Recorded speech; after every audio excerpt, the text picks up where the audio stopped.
Hi. Hello. All right. Well done. Well done, Maisha. Okay. Hi, Leslie. Okay. And hi, Jessica. Well, hi. I'm just saying that because anyway, hi. I'm going to try to do this fast today. Okay, wait. Hi, Maisha. Hi. Good afternoon, Manoj. Hi, Leslie. Good afternoon, Andrew. Good afternoon, Zimin. Hello and good afternoon, Jessica. Hello, Michaela. Good afternoon, Wishi. Good afternoon, Lisa. I said Jessica. Elizabeth, Lizzie. Good afternoon, Wishi. Good afternoon, Andrew. Good afternoon, Maisha. Good afternoon, Ruby. Good afternoon, John. Good afternoon, Manoj. I said Michaela. Good afternoon. I think I said Mark. Good afternoon. Hey, Ruby, good afternoon.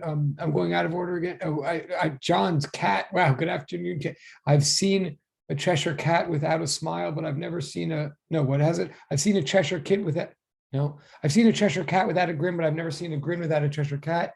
Cat, right. Okay. Okay, here's what we're gonna do. We're gonna go a little quicker to, sorry. Hello, Lisa, if I didn't say hello, Zeman, hello, Mark. Oh, I did say, sorry, just another page of hello. Okay, anyway. Yes, John, give us a nice canyon. Oh, and more people are coming. Okay, what is their name? Okay. I'm going to jump in a little bit faster today. Here's what we're going to do. Pardon me. Oh, sorry. Okay, what we're actually, oh, not that. That is not what we're going to.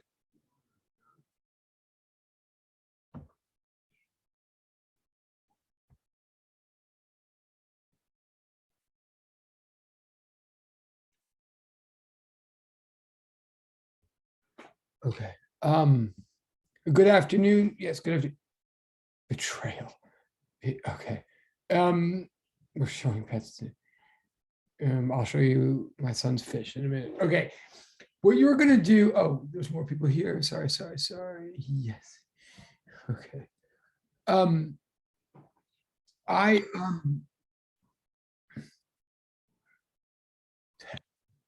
Okay.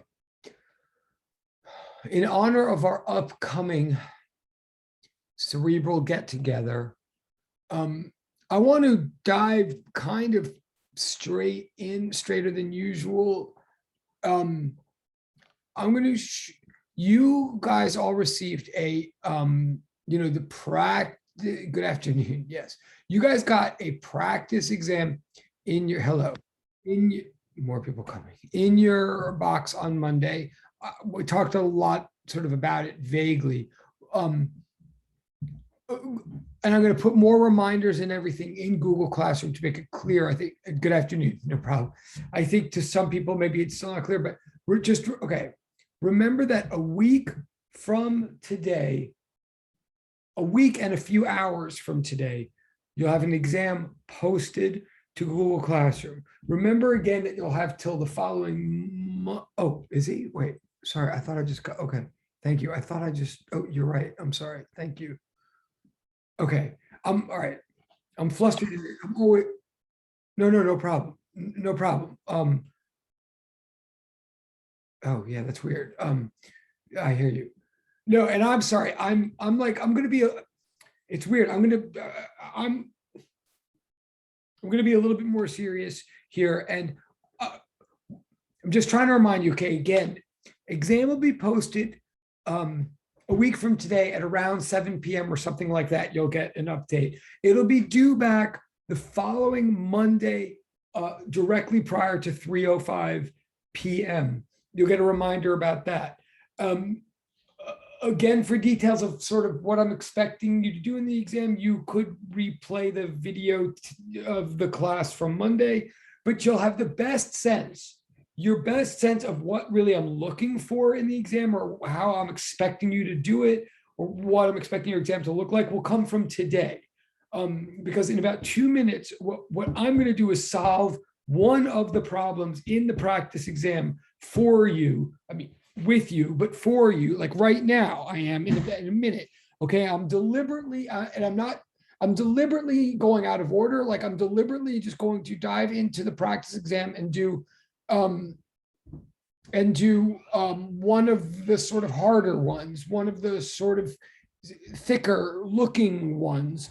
And the problems do get progressively more in-depth, more challenging as the exam goes. Like I think you should have a slightly more straightforward time doing the problems on the very first page than you would say in the middle of the exam. Therefore, I'm just going to go right to the middle of the exam today. I'm going to do one of the problems fully for you right here and now. Okay, I'm going to show you which problem it is in a second. It's meant as a sample of like what I would expect from you when you turn in the exam. Now, it's not just a sample, because, and it's definitely not a trick. It's definitely not a trick, meaning that this, well, here, I'll show you right now what I'm talking about. Hold on a second. So this is one class. I mean, if at the end I go a little bit quickly, like sometimes happens, definitely, hold on to this video and replay it a couple of times or whatever, but also just hold on to the notes because I'm going to show you right now. I'm going to switch screens for a moment. Bear with me. Sorry. Oh, did I lose it already? Oh, I think I lost it. 1 second, 1 second. Bear with me for a second. Hold on.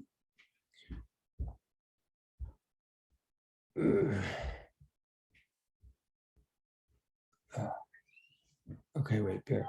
Well, I mean, I'll tell you, I'm going to put up on the screen. Hopefully you have it in your possession. I'm going to tell you right now that what we're going to go over right now in the practice exam is part 3, problem 2. It's called Wile E. Coyote. I'm going to pull it up on the screen in a minute. I'm only going to pull it up on the screen for a minute because then I'm going to like do it on the other screen on the pad. So hold on here.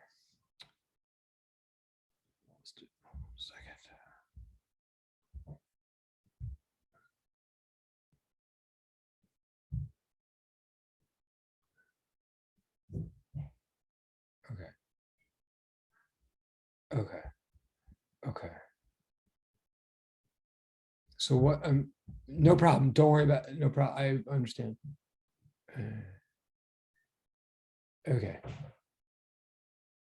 Okay. So number one, this is the document I'm talking about. Hopefully you have this in your stream.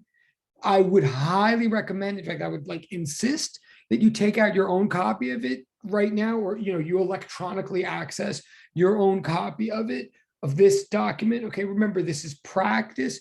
This is very close to what the actual exam will look like, but it's not identical. Again, please understand, if you receive any updates to this document at all between now and next week, they are to make it even more similar to your actual exam, and then if you get updates, then throw away the old and keep the new type of thing.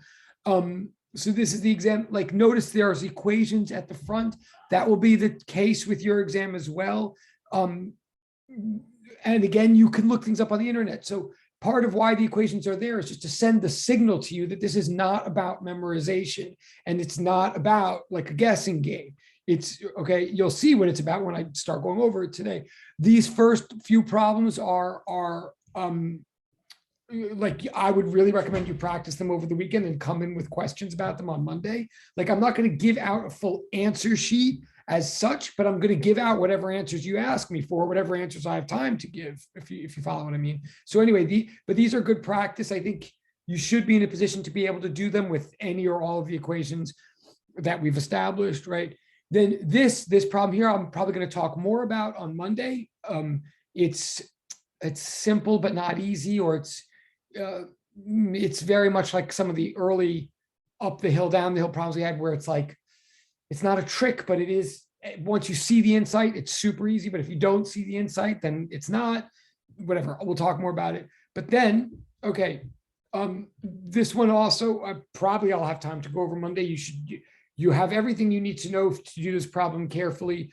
You can ask me questions about it Monday and Wednesday. And again, I remember, I think it was Mark who pointed out, I will try to work the rotation to make sure that we do have class again next Wednesday. I really will. But now, then we get to this problem here. Oh, I just want to check one thing. I'm sorry. I'm going to go back. I just want to see, did I give you a choice? Okay. Oh, also notice, I'm sorry, notice this is a long test. Like there's a lot of problems in it. There's like 5 or 6 problems. Your test will look like this, but you'll probably have a choice. Like you won't do all the problems. It'll say something like you must do the first 3 problems and then do either the 4th or the 5th, something like that. Da, da, da, da, da. But anyway, by the time we get to this problem right here, part 3, problem 2, the Wile E. Coyote, this is a somewhat involved problem. It's still totally doable with all the knowledge that you have. It doesn't require any new knowledge or any new, and also, by the way, wherever you are in lab, I know some people, I know that you're up to lab 3, not lab 4. I totally understand that. All you need lab-wise, you only would have had to be up to lab 2 in order to do this problem. I promise you it's not about any material that you don't have. And it's not from a textbook or anything like that. None of the problems are, but it may look intimidating. Like many of the problems here, it may look very involved or look crazy. This problem right here, the one that's on the screen, hopefully you can see it, this Wile E. Coyote, I'm going to solve this for you right now as an example of, like what I'm looking for. Will this exact problem be on your midterm? It might not be exact. Maybe I'll change the numbers or something like that, but it'll be very similar to this. Okay. So what I'm going to do now is like knocks off a percentage of your midterm for you. Let me say one last thing too. This is a model, a sample. Like I'm going to solve this now to reinforce the idea to you that this test is not about like the mystery of do you know the right answers or not. I'm going to clearly give you the answers like right now. So it's not about you showing me that you have right answers. I know the answers. I know that you have them, and I know they're all over the web. It is about you showing me that you understand why the answers are the answers. Like that is your goal in the exam, is to show me as best as you can, as you, as an individual, that you as an individual have had the physics pass through your mind, turn around in your like personality and come out your pen on your paper your way. Again, and that's what I'm about to show you. So I'm going to show you an example in a minute of like what it looks like when it comes out my pen on my paper. That's me. Yours is not going to look exactly like mine, but your physics will be consistent with mine. Okay, so okay, so I'm going to switch screens and start showing you how to solve it. But this, again, this problem right here is what we're going to go over right now. Again, you're allowed to ask me about any other problems you want Monday and Wednesday. So like, I suggest you use your time wisely this weekend and blah, blah, blah. But this is what I'm going to go over right now. I'm going to, and I will be looking at, we're looking at chat. And as you can see, I'm a little bit, I do want to be kind of serious about this. So I'll take any questions, obviously, in the chat while I'm going, but hopefully there's sort of, okay.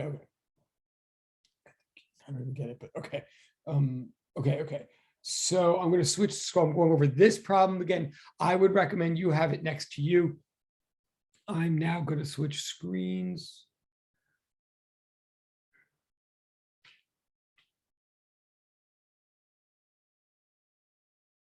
Okay.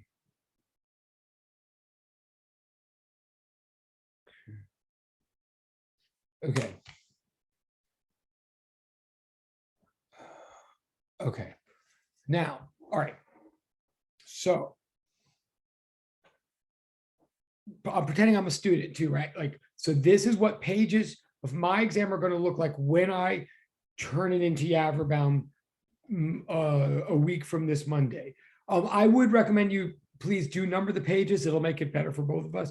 But no, now, okay, so notice, so we're in the middle of the exam already here because we're up to part 3, problem 2. Please notice, this is like homework or whatever else. Notice I've got a blank piece of paper here. I'm a student, right? I'm filling out, these are correct answers what I'm giving you, but like I'm a student. This is a blank piece of paper. I've probably already done rough drafts on other pieces of paper. Or I've done a bunch of scratch notes with other students, whatever. I've like figured stuff out on other paper. Now I'm like ready to turn this thing in. So I take out blank piece of paper. I pretend that the blank piece of paper is like a blue book. right? Like all my answers, everything that I want graded is going to go into this blank paper, like just like we do with homework.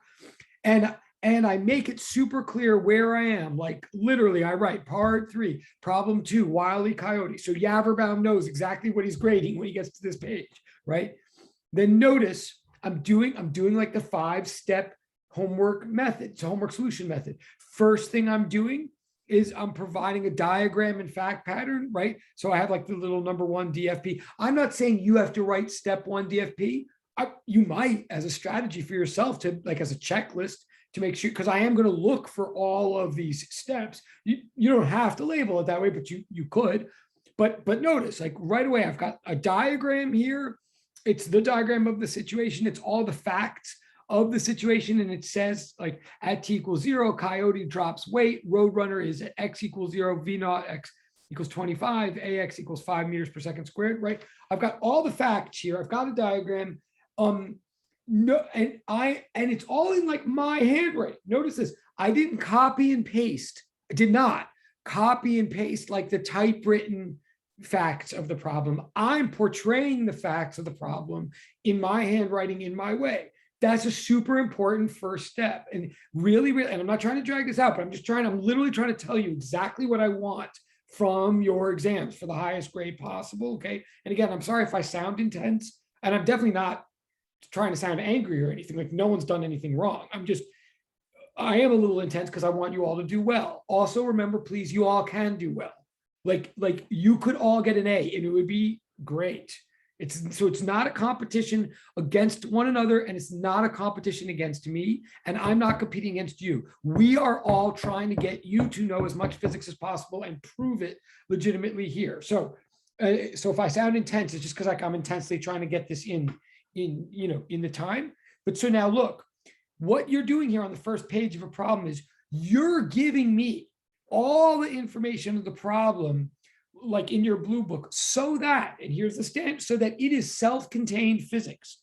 Like if you do this right, you're giving all the whole question in your own way, and then you're going to answer the question so that this document is well, like I said, self-contained physics. It's like a situation and the resolution of the situation. In theory, this could be handed to anybody who knows physics, and they wouldn't have to know anything about the class or whether it was an exam or not. They could just like go through and be like, oh yeah, well, if that's the situation, then that's right, and that's wrong, and that's right, and that's right, right? Or put another, right? That's part of your goal, is to make self-contained, independently legitimate physics work, a physics paper. You might even think of this, if you like, as a little mini poster presentation of classic physics problems, right? You're trying to break down and prove that you really get the full solutions to these problems. But other way of putting it, and I'll move faster in a second, but the other standard you want to have in your mind, like if you ever are asking yourself, do I have to include this? Should I go this extra step and include that? Does he really want me to write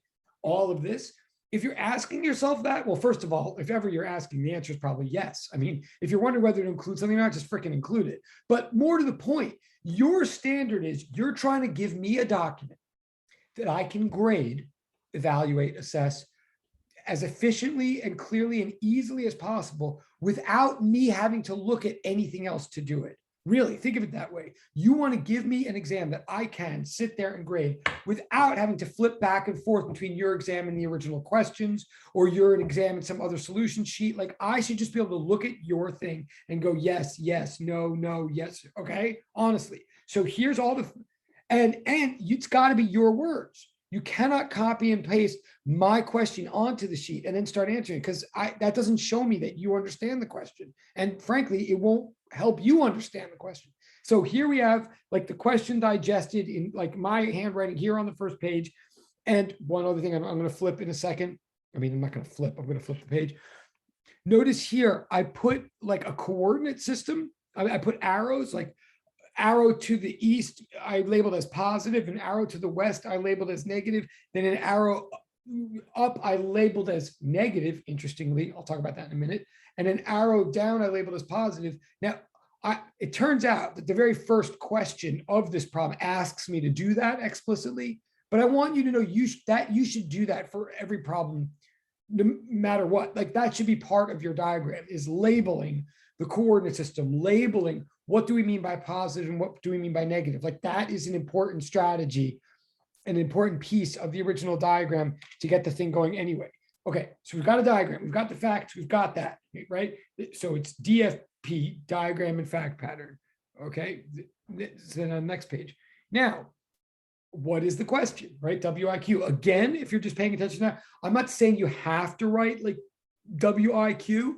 That's often a comment I make on your homework, but you can, as a reminder to yourself, I feel there's 5 basic steps that should be satisfied in all solutions. And this is the second one.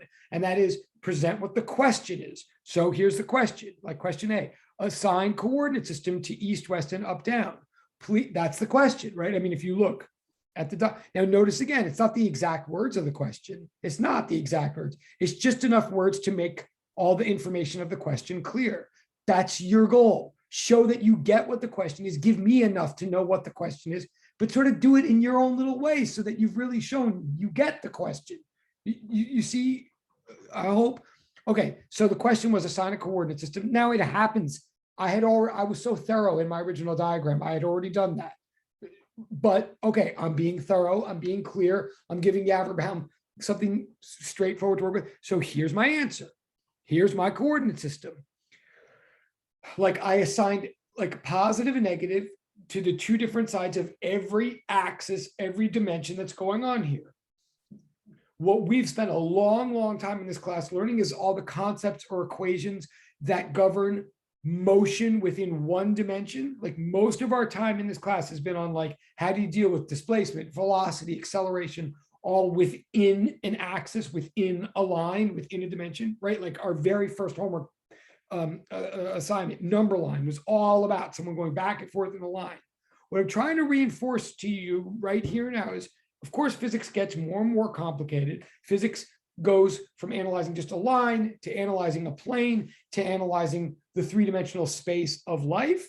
And that's what's happening to us in this course. But the whole reason we spend so much time on ingredients in physics is if you really know the ingredients, if you know the fundamentals, and you just have a couple of tricks for putting together the ingredients, then we can do physics on our own faster and faster and faster. What I'm saying here is, remember, and we said it a couple of days ago, a couple of different ways, every 2-dimensional problem of physics is really 2 1-dimensional problems occurring independently, yet simultaneously. Or maybe I should say occurring simultaneously, yet independently. So I'm saying anything you ever understood about the early problems of physics, oh, their one direction should be positive, the other direction should be negative, I should pick a 0 in the middle, anything you ever decided about that continues to apply. Hello. Hello. Continues to apply just for each dimension one at a time. Daddy, every dimension has those rules. You said I could do bacteria after your last class. Yes. Okay. Right after this class. I promise. I've got to do this. We will. I promise. But then you owe me $15 as well. Okay, $15. Because okay. You broke a deal. Okay. So $15 and okay. You know. Okay. Now I've got to do this. Okay. So every axis gets its own labels, positive and negative. Every axis is occurring at the same time, but independently of every other axis. What I'm really trying to say is, if you know how to do a physics problem in an axis, then you do know how to do a physics problem in more than one axis. How do you do it? You just do more than one physics problem. Okay, so we've got an axis here from east to west. I'm labeling east as positive. I'm labeling west as negative. Then note, we also have an axis going from up to down in this problem. Because if you read the problem or you're looking at the problem, you'll notice like there's a coyote standing on a cliff. The coyote is going to drop a weight down off the cliff, but then there's a road runner that's going to be like traveling in from the west to the east, and the road runner is going to be hit by that weight. Maybe I should have read the problem out loud, but you're looking at it right now, I hope. That's the situation. So it's a 2-dimensional problem, and it's involving east and west and up and down. So I'm labeling each axis. Now note, I chose, as the student or as the problem solver here, I chose to label down as positive and label up as negative. That is a choice. You have to make a choice about all this is Galileo's principle of relativity. Everything is relative. Well, every velocity is relative to something. So we have to choose. Every velocity is relative to a particular coordinate system. So we have to choose coordinate systems, choose orientations, choose positive, negatives, and then we have to be consistent with those choices. It's not okay to just skip the choice entirely. However, it is a choice. I'm choosing here to make down positive. You might think that's a silly choice. It might be a very unusual or counterintuitive choice to you. You might, and I'm being serious about this, you might be thinking, down, he made positive, what universe, what? Why? I wouldn't want to do that. You could make down negative. A lot of people do. Often I do.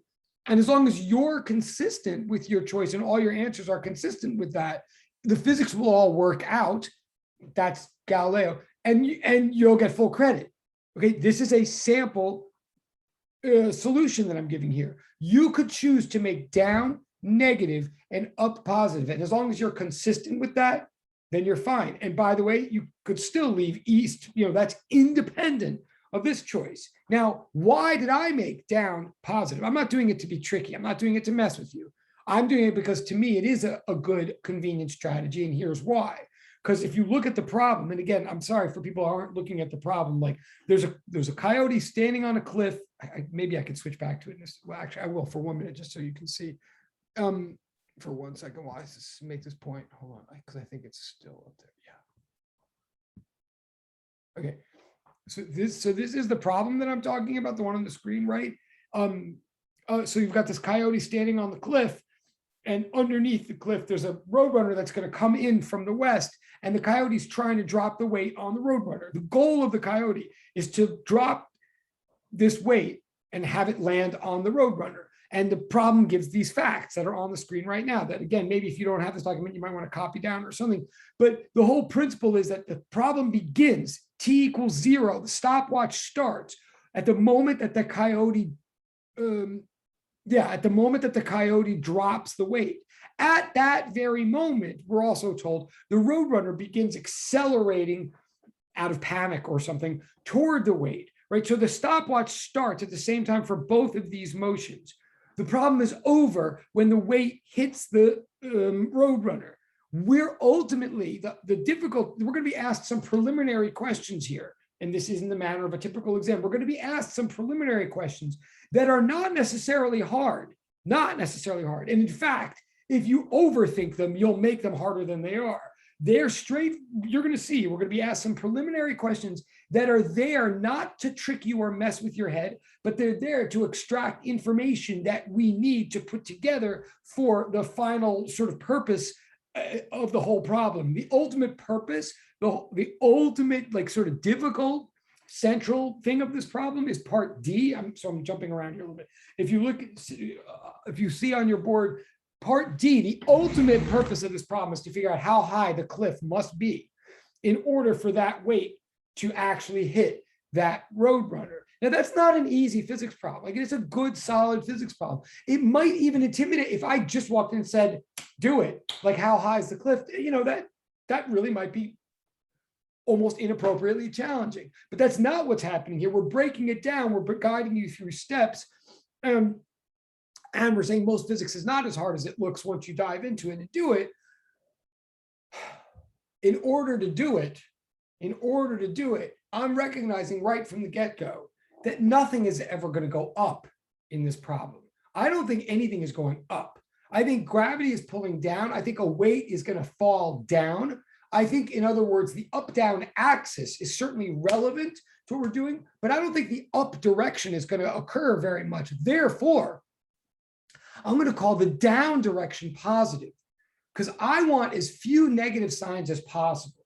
Negative signs are necessary to distinguish one direction from another, but they're just as annoying to me as they are to you. I want as few negative signs in my math as possible. So I'm in advance, I'm anticipating, you know what? I think most of the action is going to be down.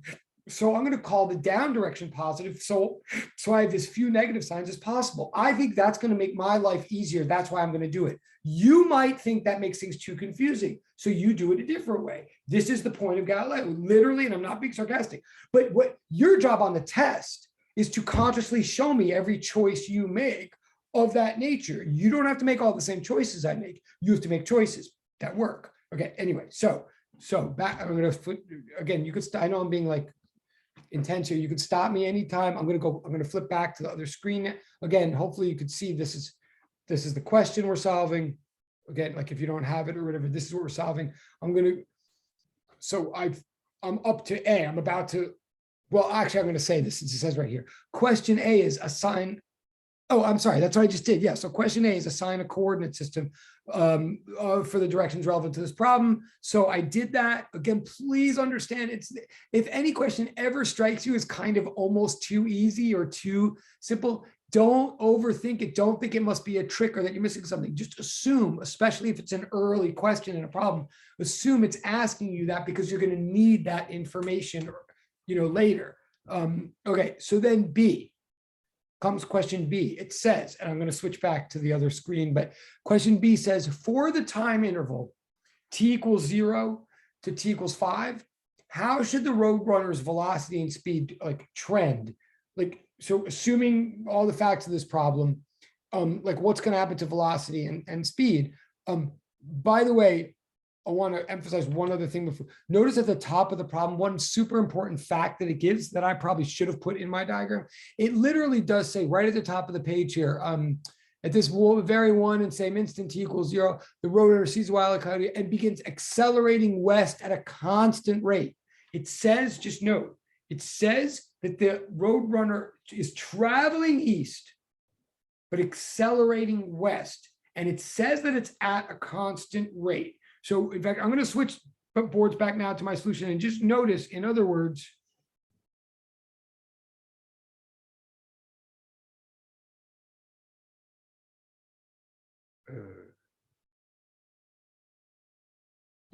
notice in my whole fact pattern here, as far as the facts that we're, one fact that I should make that is definitely told to me.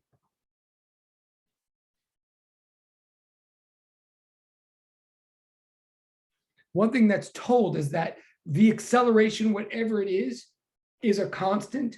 That's important because that means we have 5 or 6 equations for this class so far, and a number of them, 2 or 3 of those equations, are only true or only allowed to be used when acceleration is a constant. But we are told here that the road runner's horizontal acceleration is a constant. We're also told that the coyote dropped something sort of subjects us to free fall, to gravity, and we know that anything that's free falling has a constant acceleration. So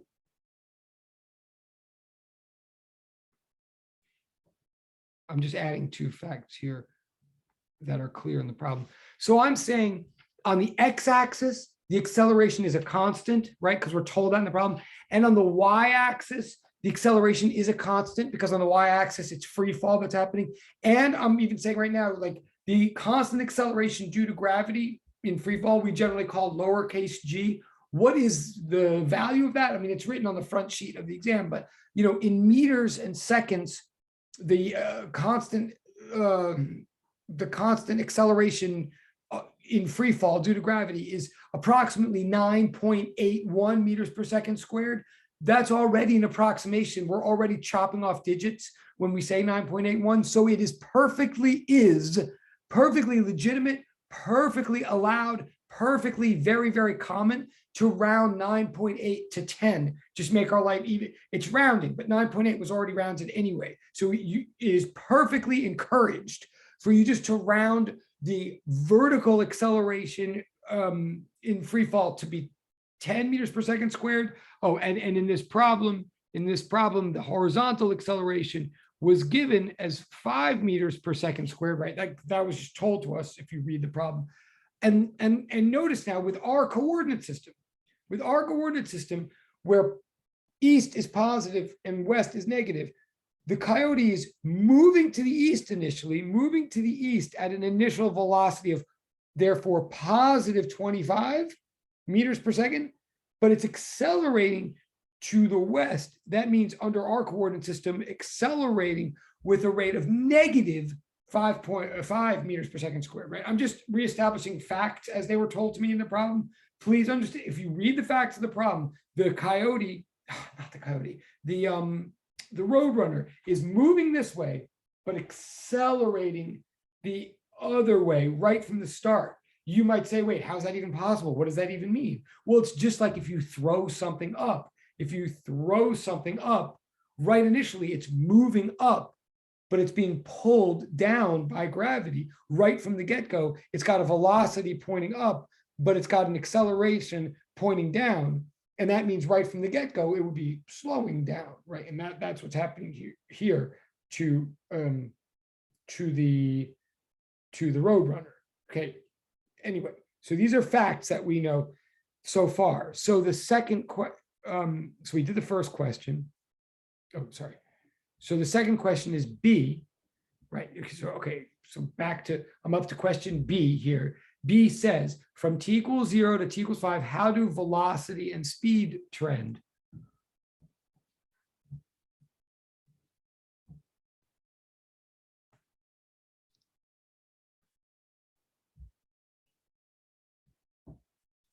Okay, notice again, part B, I've given all the information of that question there, so it's clear for a reader or clear for a grader, but I've sort of done it in my own little shorthand words, whatever. That's the question for B. There's a number of different ways you can do this. You can, but here's how I did it.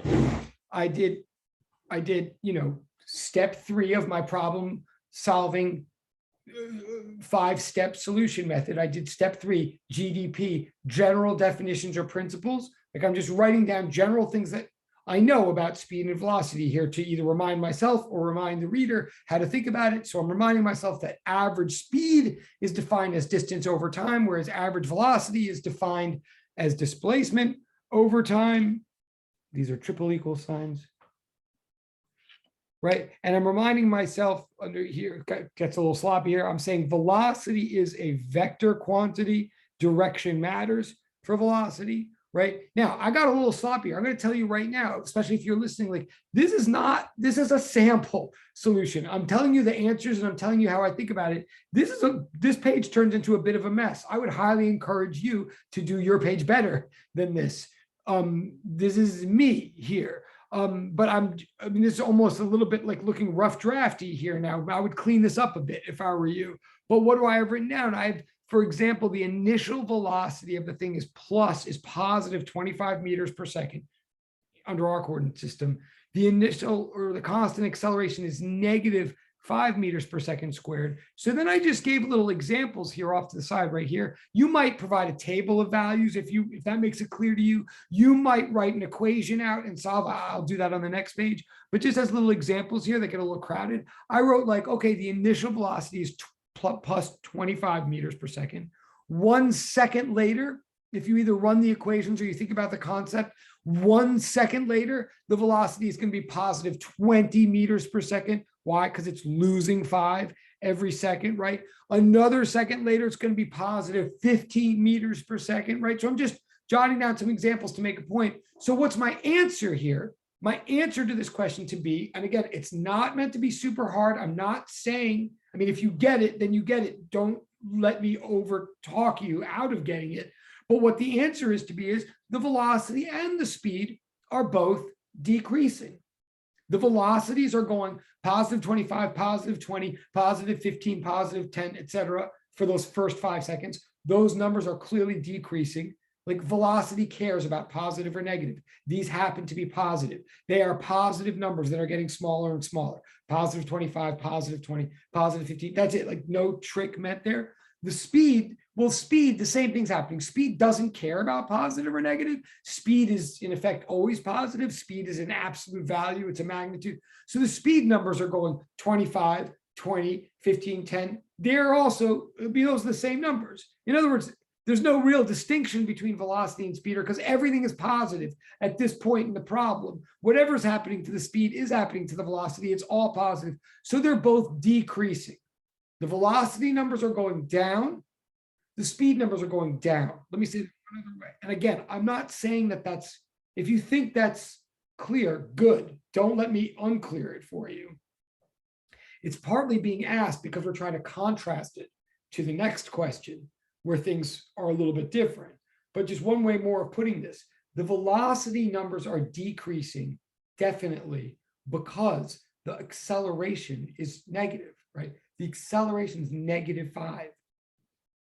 That means velocity gets lower by 5 every second. That's what -5 acceleration means. So the velocity numbers are definitely getting lower because we have a negative acceleration here. And the speed numbers are definitely getting lower because this thing is slowing down, for what that's worth. Now we go to the next question. So this is like what I would write out. Again, please notice, I'm writing anything and everything. I'm using different colors. I'm circling the, sorry. Oh, good question. Let me see. Hold on.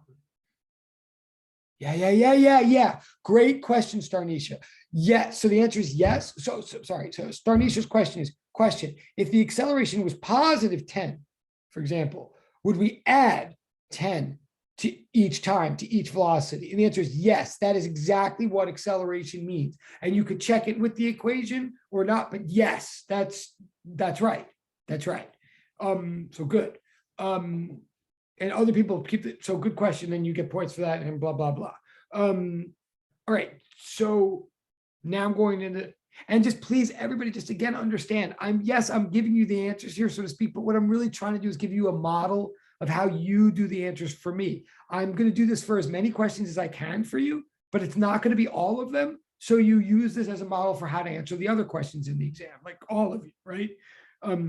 And you don't do it on the exam sheets. You do it like on your own blank white piece of paper like this. Could be written and then scanned in, or it could be typed, either way. Okay, so the next, so question C on the next page now. So now and I recommend I'm getting a little, I'm trying to do the questions in one color and the answers in a different color, but it's falling apart. I would suggest that you check that you try to, anyway. It says now from t = 5 to t = 10 seconds, how are the velocity and the speed trending? Okay, so it's like the exact same question again, only it's for the next 5 seconds now. That's a pretty good clue. If that happens in the exam, that probably we're going to get a slightly different answer now. And that's probably like why we're being asked the same thing twice, to make some sort of comparison. So now we're talking about the next 5 seconds. Well, what's different about that? Well, if you look, and you can run the equation as I did all the way at the bottom of the sheet. You could do that right away. Just like do the equation, the definition of average acceleration. That's what I'm doing at the bottom of the sheet. I'm using that equation to plug I'm rearranging it and solving for the final velocity at t = 5 seconds. I'm using that equation to see, well, what's special at t = 5? Like, why did Yaverbaum first ask what's going on for the first 5 seconds and then ask what's going on for the next 5 seconds? Like, what, something presumably is happening at t = 5. So I solved for what v is, what the instantaneous velocity is at t = 5. That's what I'm solving for at the bottom here. And if you look, I mean, I ran out of space, but if you look, v = -25 plus +25 right there at the bottom of the sheet, i.e. v = 0 at t = 5. Now, so what, or why am I saying that? Let's back up for a second. Even whether or not you like the equation, just think about the concept. We started off with 25 meters per second of positive velocity, like the Roadrunner started off going this way with 25 meters per second of positive velocity. Apparently, the Roadrunner is losing 5 meters of velocity every second, like according to the definition of acceleration, and according to Starnisha's question that she just clarified.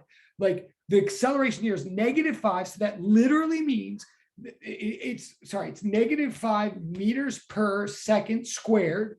So that means velocity is going down by 5 meters per second every second, right? So we start, started off at 25. Like, again, you could see this in the equation, or you could just sort of relax and like see it in your head. He's starting off with 25 units of velocity. He's losing, or she's losing 5 units of velocity every second. So it seems to me in 5 seconds, she's going to run out of velocity, right? I mean, really, that's what we're saying. If I had 25 eggs in my pocket and I have to give up 5 eggs every day, then in 5 days, I have no eggs. Like, that's literally what we're saying here. So we're saying that 5 seconds later, the Roadrunner will have an instantaneous velocity of 0. Okay. Okay. So what? What's my point? Well, then it says it wants to know, the question C wants to know what's happening from t equals 5 to t equals 10. Like, what's going to happen for the next 5 seconds? Now, you might, now this is where we got to start being careful and sort of thinking about this. You might say, well, I mean, didn't the Roadrunner stop? I mean, he stopped. Yeah, Abraham just said he ran out of speed. So if he ran out of speed at t equals 5, isn't he just like sitting around scratching his butt forever now? Like, isn't he going nowhere? No. This is where we got to be really careful. The acceleration is a constant. It says that at the beginning of the problem. The acceleration is a constant, as far as we know, forever. It never changes. The rule for how we're changing velocity never changes as a rule in this problem. So forever, the Roadrunner is losing 5 meters per second of velocity every second, forever.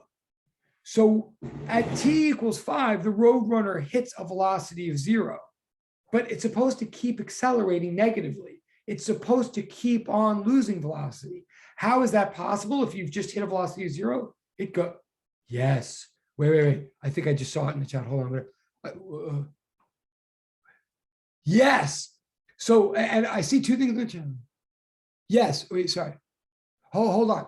So yes, John Ford, I'm going to repeat this to everybody, but yes, what John Ford said is totally right and totally awesome. And direct chat person who just asked me a question in the direct chat, not a stupid question, what you just asked me this day. Like, I mean, I might have maybe said it, but it's not stupid. It's totally the point. Like, yes, the reason the 5 is negative is because we assigned west to me negative. That's right.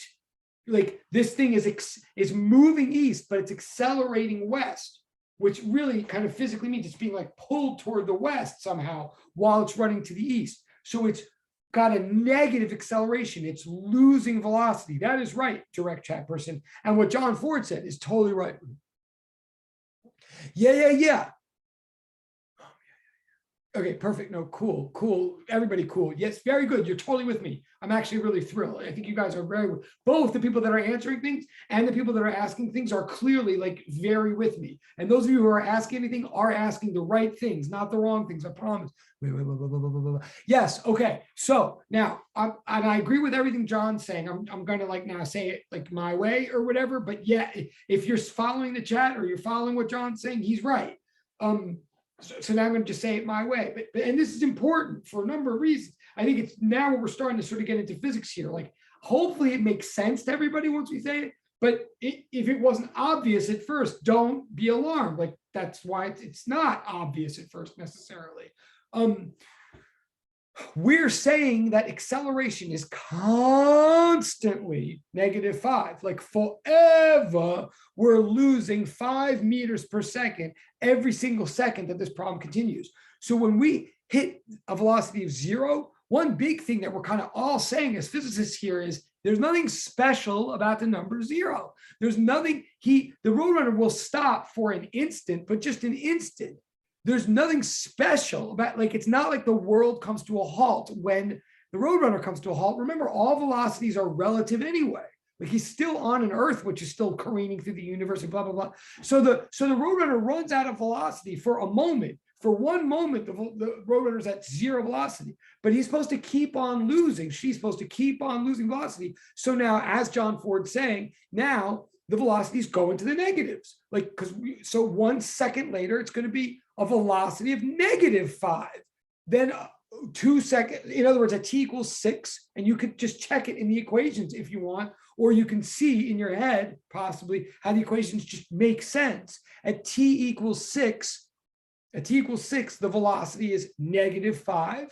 At t equals 7, the velocity is -10. At t equals 8, the velocity is -15. At 9, it's -20. And at t equals 10, it's -25, right? The Roadrunner, in other words, has turned around. Why did it turn around? Because it had a velocity pointing in one direction with an acceleration pointing in the other. If acceleration is change in velocity, if acceleration says what's going to happen to your velocity, then it's a truism. Like whenever your acceleration and your initial velocity are in conflict, it must mean your velocity is eventually going to turn around and match the direction of your acceleration. So this Roadrunner does so. The answer to this question, again, this is what John said. I'm just trying to be clear. Hold on, like on the side here, like circled in red. My answer here is that velocity is continuing to decrease. The velocities decreased the whole time. They had to because the acceleration stayed negative the whole time. So the velocities went like positive 25, positive 20, positive 15, positive 10, positive 5, 0, -5, -10, -15, -20, negative. The velocities just continued to decrease. Those numbers continued to get lower and lower and lower, even as they were under 0. But the speeds, the absolute value of velocity, the magnitude of velocity, the actual just like fastness or slowness that we're going. Now the speeds are now in this second half increasing, right? So first the velocities and the speeds were both decreasing. The Roadrunner was moving to the east, getting slower and slower. Then the Roadrunner started coming back the other way, going faster and faster. Velocities going down while speeds went up. That's what you're meant to understand at this point in C. You could see, like, once you get it, there's a million different ways to explain this. I hope you can see. If you get it, you get it. And if you get what I'm saying, then you can, I think, get how I could get whether you get it or not, depending on how you explain it, right? And the equation that we're using, the equation is this one right here. Good question. The equation really is that average acceleration equals change in velocity over time. Good question. You can show everything you want with this equation right here, which is really saying that like the V numbers have to go down. I mean, yeah, you could just check plug in different times. Like so I'm plugging in one example right there. You could plug in other examples. That's the equation, if that makes it. Yeah, well, okay, yeah, fair enough. Hold on, let me think for a second. Yeah, I mean, it sort of is what I'm doing right here, but yeah, I'll do it on a fresh page. Hold on a second.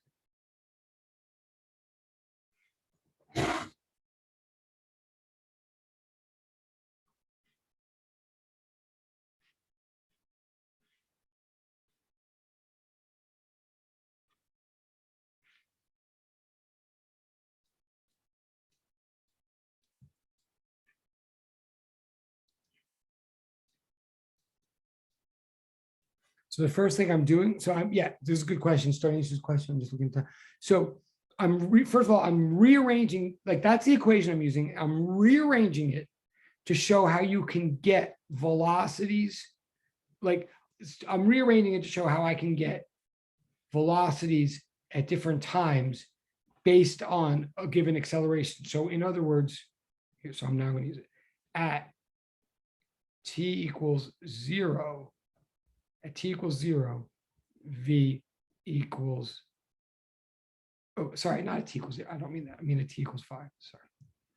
At t equals 5 seconds, v equals -5 times 5 plus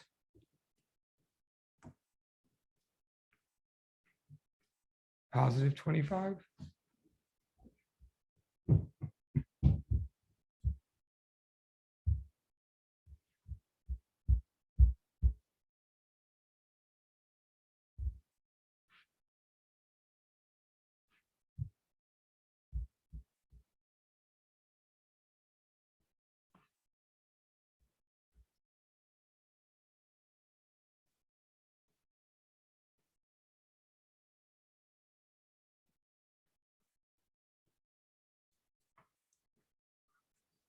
I'm gonna do a couple of, I'm just answering Stanisha's question, which is a good one, but I'm gonna have to go on to the next page. So I'm gonna pause for a second. Like what I'm showing right here is if we plug in 5 for t, these are supposed to be 5s.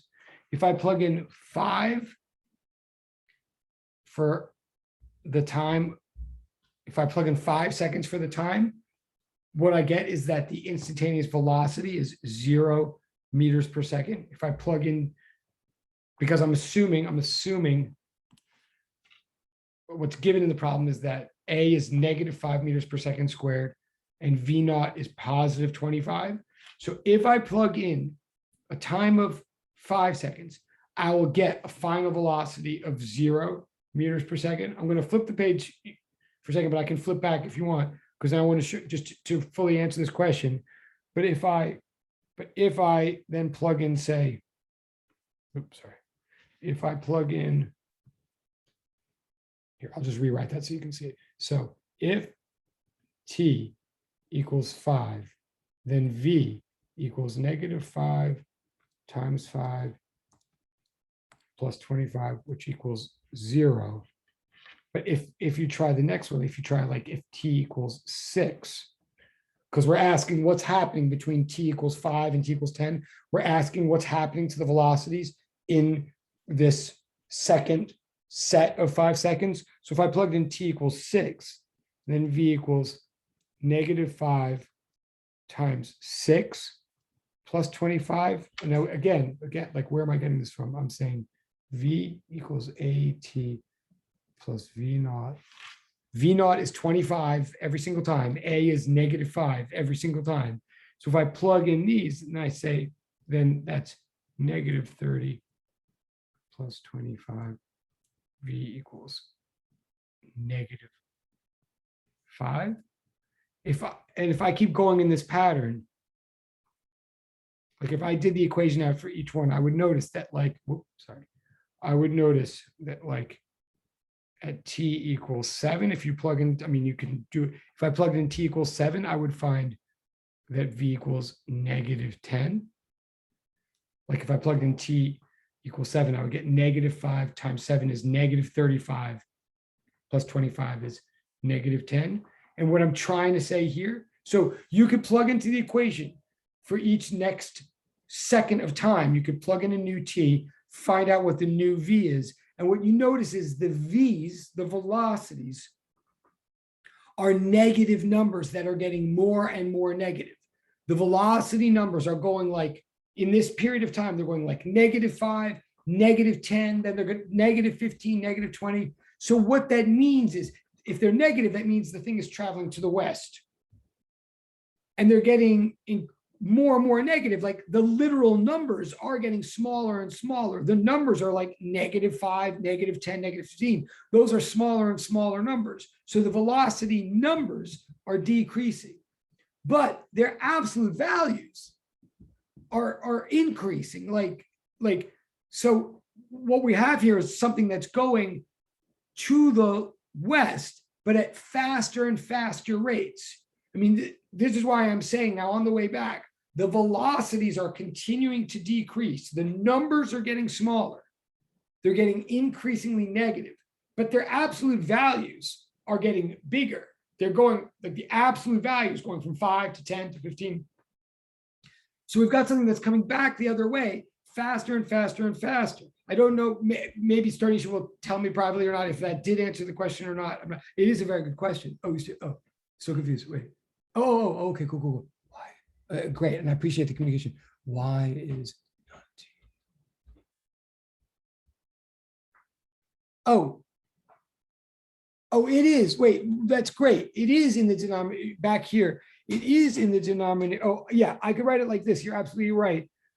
But whenever, for all time, for this exam, for all these equations, etc., whenever you see t sub 0, like that's the original way we write it, t minus t sub 0, to be parallel like that. But you can always, t sub 0, you can always cross out and call 0, because t sub 0 means the value of t when t is equal to 0. So the value of t when t is equal to 0 is always 0. That's a little clunky the way I just, but you can always cross that out and call it 0. You'll never be wrong to do that. So I'm just doing that. If that makes, cool, awesome. Okay, great. And that's total points. I'm so glad that someone's doing that doing this in the class. Cool. I feel clearer now too. Okay. So back to looking at the time. Okay, we've got 15 more. So, oh, wait, hold on a second. Oh, yeah.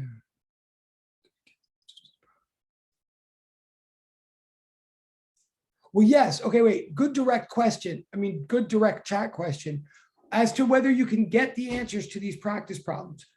Yes and no. I'm going to give you any answers that I can. I'm not going to hand out a full official solution sheet to all, like, I'm not going to just hand out one big solution sheet to all of it, but I'm willing to give any answers that anybody asks for. So this is partly to encourage you to study efficiently this weekend. Like you should ask me for things specifically Monday and Wednesday, and I'll give them to you. And I will continue, even if there aren't questions, I'll continue to go through and work out things like this, but I'm not going to give you the answers to everything because, again, the actual exam will look so similar to this practice that I do want you guys to try to work out some things on your own and trust yourselves. But I'll give you a lot more answers than these. Yes, I don't know, but I'm not guaranteeing that I'm giving all of them. But anything direct that anybody asks me, I will give, especially in class Monday and Wednesday. And can you seek? And yes, and the other thing is you guys can seek my help. Like, I mean, the best way is email, really, or you can text. I think I've given you the texting number. And look, to the person who's asking this in direct chat about getting help on these practice exams, I'm saying this to him or her and everybody. Here's the real trick. The more information and the more help you want from me, like the more I'll give it. I'm not holding back. But what you want to do is make it as easy as possible for me to give you help. So, and that means whether it's in class or in a text message or in an email. So what that really means to everybody is if you want to ask me questions that take you more time to ask the question than it takes me to answer them. You want, for your benefit and mine, you want to ask me multiple choice / like yes, no, true, false type questions, which is in fact why I'll even write it again, my phone number, which is why you can do texts. You don't even have to email me. And in some ways, texts are better. If you can really write a proper text, like if you can write, I got -13 for answer B of part 3 of the test. Is that right? Like that's concrete. I can just look it up and be like, yes or no. Right. And it'll probably help you a lot if I say yes or no. But if you say, and that could be fit into a text message, right? And I'm going to give you my phone number again. Wait, okay. And now that's fair. And someone's doing the direct chat right now. I don't know if you might, I'm not sure if I can like figure it out right now. Wait, 20 is the answer to number 120. 20. Wait, number 1. I'm not sure. Wait, hold on. I'm going to give you my phone number right now. You can ask me to text because I can only do one thing at once. So hold on a second.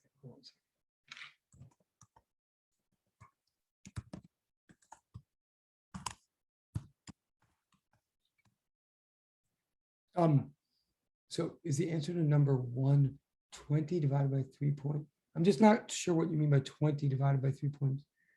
But do me a favor. Listen, I am being serious that the more, so someone in the direct chat is asking me a very concrete question, only it's so concrete, it's slightly confusing the way they wrote it, but I will answer things like that. If you make the question super concrete and super direct, I will try to answer. But if anybody writes me an email or a text and says something like, can you explain part 3 of the exam? That's not a good idea. Because that's, first of all, it's not fair because it will take me much longer to craft my response to you than it only took you 1 second to write, can you explain? But then I have to like type for hours to tell you something that probably anybody else who's in the class, got, right? You want to craft your questions so that they're easier for me to answer so that you have to do most of the work, right? Okay. And the more you study and the more you see exactly what you know and what you don't know, the more you've done the work, then the more you'll be able to ask me questions like that. So there is a question in the direct chat that I do want to answer, but I'm a little confused about answering it right now in the middle of this. So maybe direct chat person, if you could send that,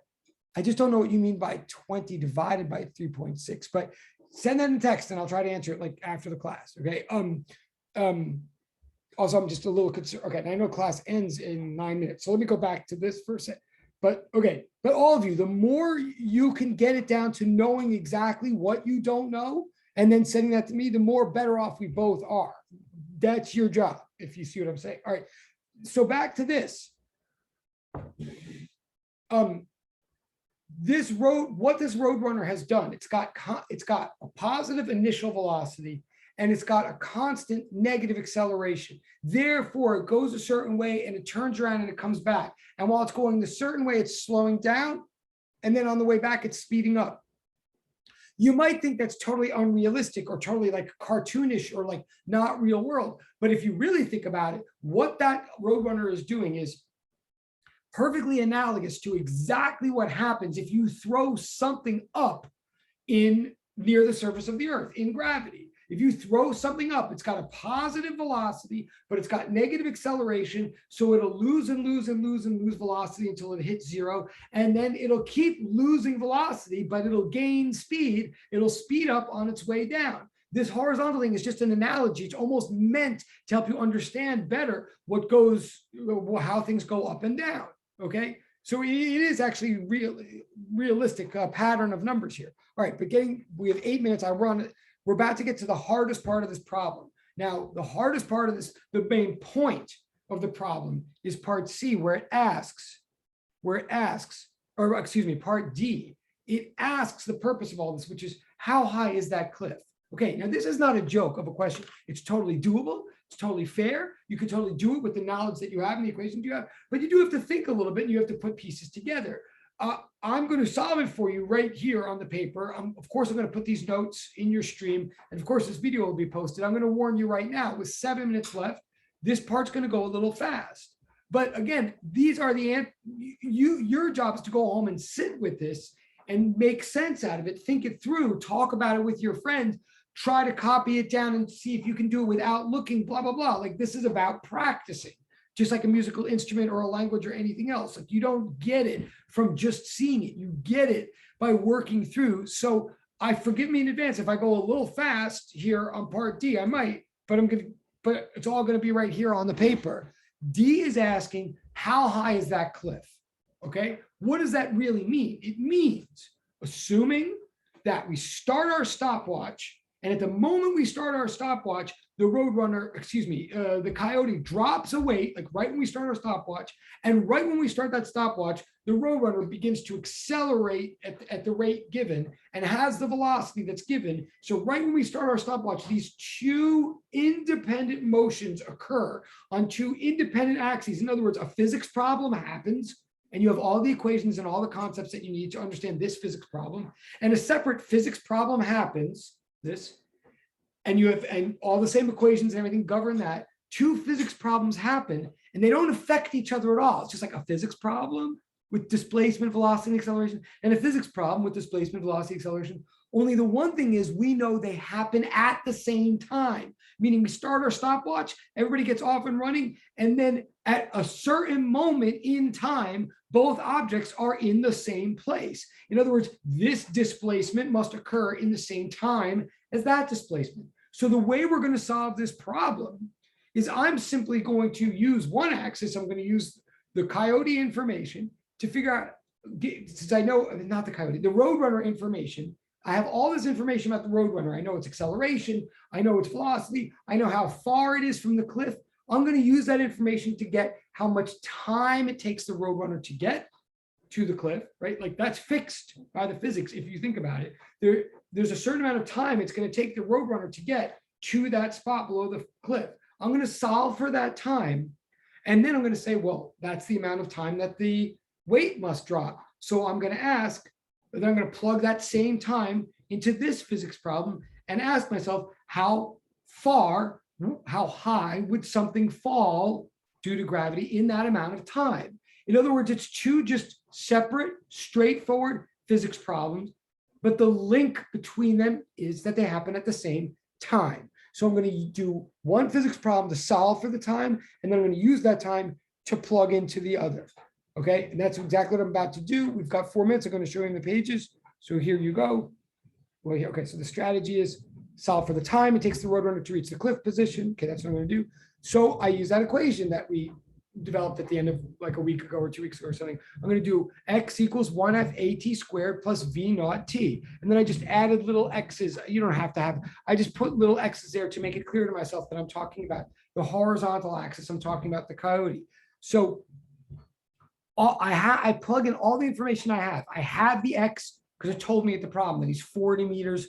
He's going to travel 40 meters away from, he's going to travel 40 meters east to get to the cliff. The acceleration is -5, negative because the acceleration is pointing to the west. The initial velocity is +25. It was given. So I plug in all of those givens into that equation. And what I'm solving for is t. I'm solving for t. Now I'm going to flip the page fast. Again, you can look through this on your own time. This is now math. This is a quadratic equation. Okay. I'm like simplifying it. I'm just algebraically moving it around. Eventually I get this quadratic equation, t squared minus 10t plus 16 equals 0. You could do whatever you want with that. You can use a graphing calculator to figure out the roots. You can use a quadratic formula if you like the quadratic, or you can factor it. It's factorable. I have a question.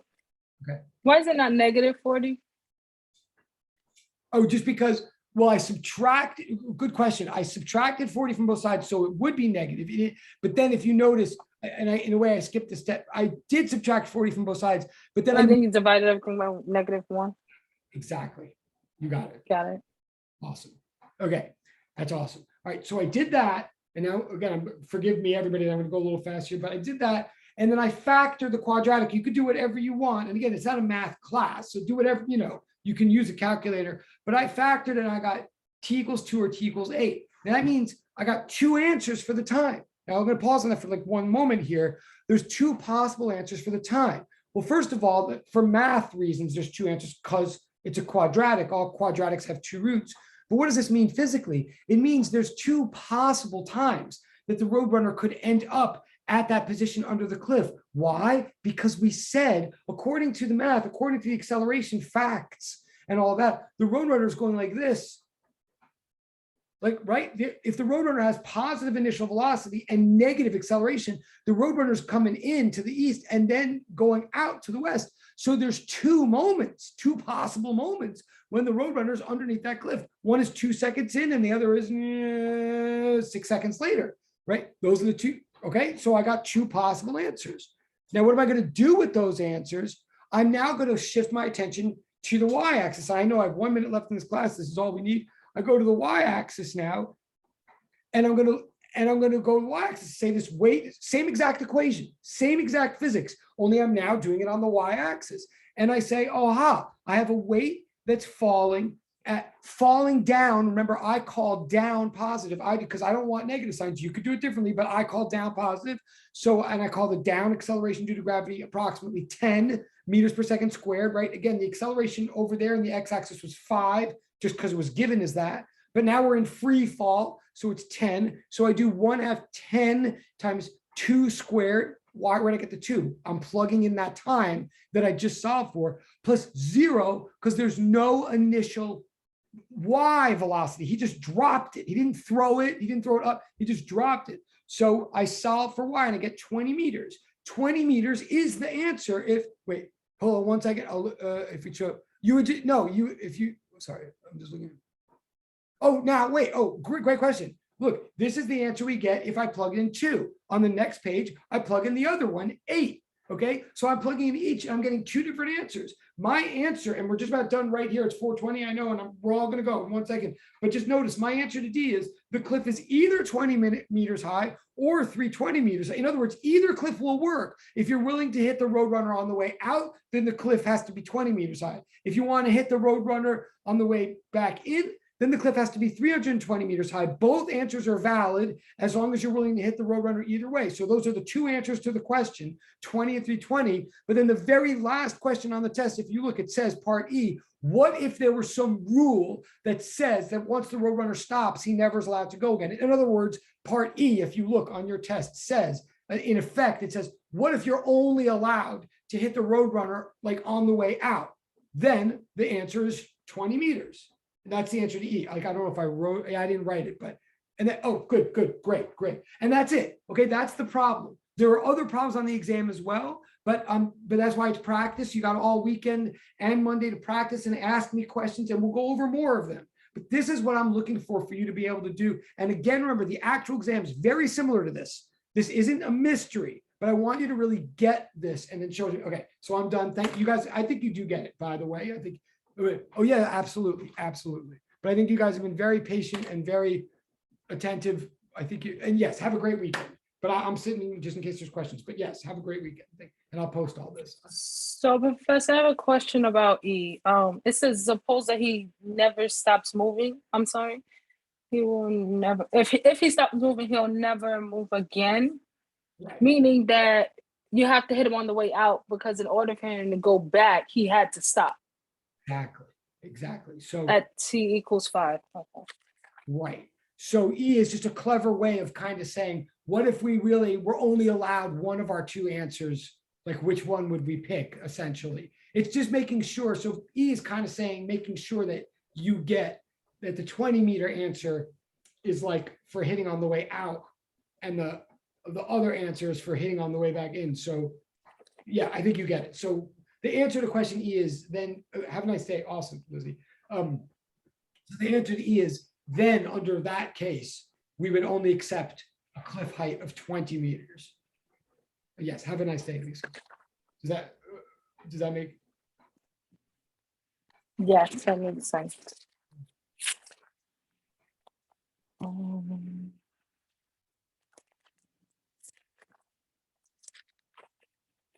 Go ahead. When's the test due? So it's going to be due, well, it's not, it's going to be due 3:05 p.m. Monday, November, what do you call it? November 15th. Wait, I'm just making, yeah. And I'll post this in Google Classroom, but it will be due. So in other words, I'm posting it a week from today. Then it's due the following Monday, right before class. So that means it's due 3:05 p.m. Monday, November 15th. Does that make sense? And actually, who am I talking to? Is that Lizzie, or who's asking? I'm sorry. Oh, okay. Yeah, does that make sense? And I'll put that in Google. I'll make that more clear in Google Classroom. But yeah, it'll be posted Wednesday, Wednesday the 10th, and it'll be due back 3:05 p.m. Monday the 15th.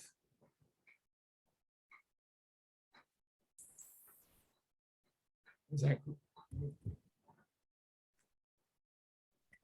Does that make, or yeah? Okay, cool. All right, awesome. Thank you. Okay, and who else? Other questions?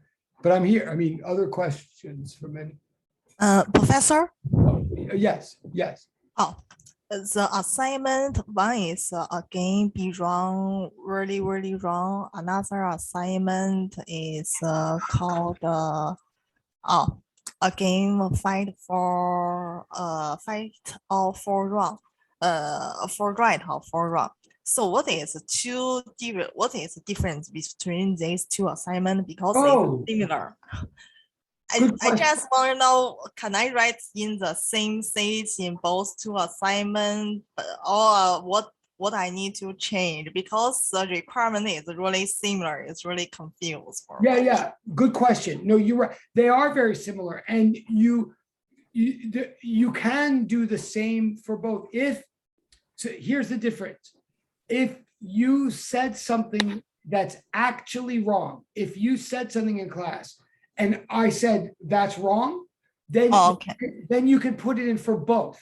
That's right. The same one for both. But the difference is, if you ever said anything in class that's right or wrong, or if you said something that I said was right, then you can only put it in the second one. The top one. Okay. Oh, okay. So the top one only writing the wrong answer.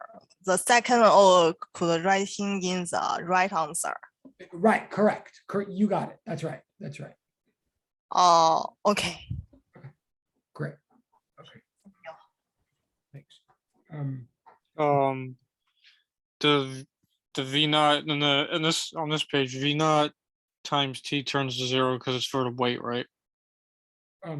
One second, sorry. I'm sorry, I don't know if you're busy. No, no, it's my fault. I'm trying to. Okay, which one? Ask again. Wait, which? Oh, why does V naught time turn into 0? Because it's like it's the weight in his hand, right?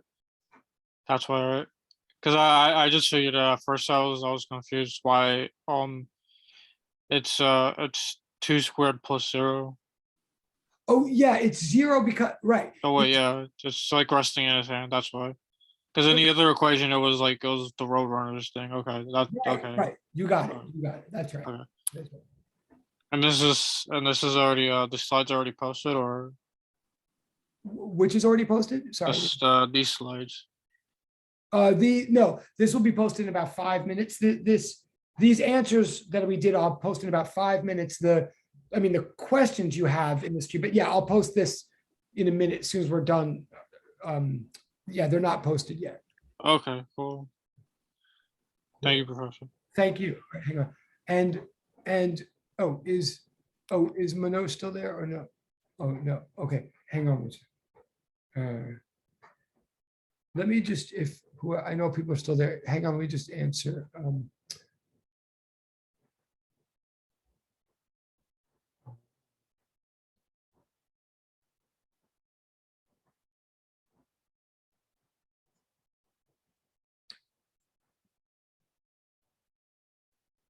Oh, hang on 1 second, sorry.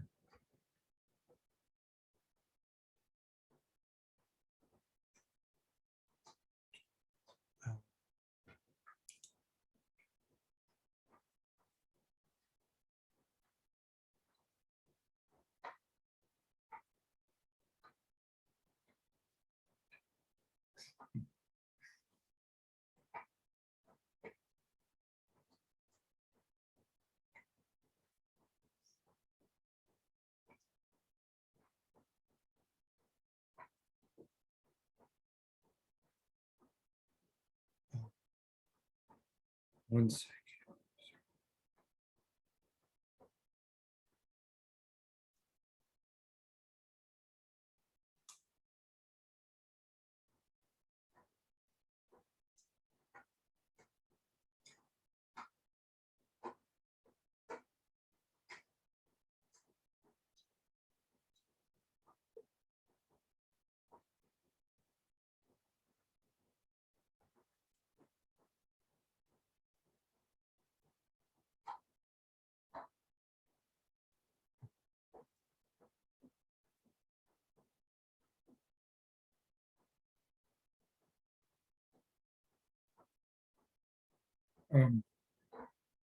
Okay, sorry. I was just trying to answer. So Starnisha or John or Xiaowei, are you still, am I holding more questions or are you good? Oh, I just listening what question others asking. What's question? Say that one more time. Just wonder here what other questions the other student ask. What you're asking? She I wants just to wonder. hear the I see. I'm sorry. whatever, yeah, what other students have. Oh, So, sorry. Professor, I have a question. I know that this equation is in one of the videos, and I thought I had it written, but I can't find it. Can you just explain to me what the equation is? Oh, this one right here on the one that I'm using right here on the board right now, that one? Yes, I can't find it in my book. Oh, yeah, okay, I could say it more, I'll write it more clear. Yeah, it's the clear, it's this. Hold on.